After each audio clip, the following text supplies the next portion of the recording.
Ajahn Brahm says it doesn't matter where you watch the breath, and it's enough to focus on the experience of the breath happening now. What's your opinion? Is it really important to focus on the area between the nose and the mouth for entering into the jhana? So, the direction of progress in meditation is from more coarse to more subtle.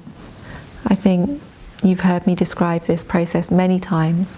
So we're going from more coarse mind states and also more coarse objects towards more subtle mind states and more subtle objects. And within that, there's a lot of variation in the breath. So we've got more coarse versions of the breath, maybe following the breath all the way up and all the way down. We've got more refined versions of the breath where there's less movement. And then we have very, very subtle versions of the breath where we're just knowing the breath directly with the mind. So where to focus on the breath really depends on where we are on that spectrum, how coarse our mind is, how subtle our mind is, how refined our attention is. And in general, a good rule of thumb is to focus on the breath in a way that feels comfortable. Not too coarse, not too subtle. If it feels comfortable, then your attention's going to want to stay there for a long time, and your concentration will build, and your practice will naturally refine over time by virtue of the fact that it feels good.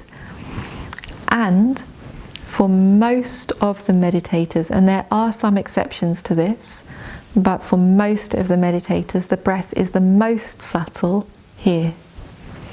And that's because here there's the least going on with the body.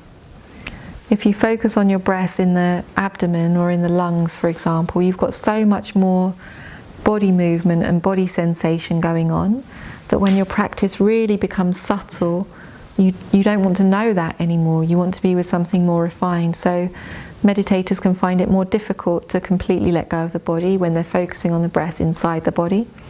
But it's not impossible. Meditators also progress doing that, develop a nimitta maybe at their abdomen or in their chest. It's also possible. But for some meditators it's more difficult. Sometimes if a meditator has really built up a lot of tension in the face, it can be a good idea to develop the practice somewhere else.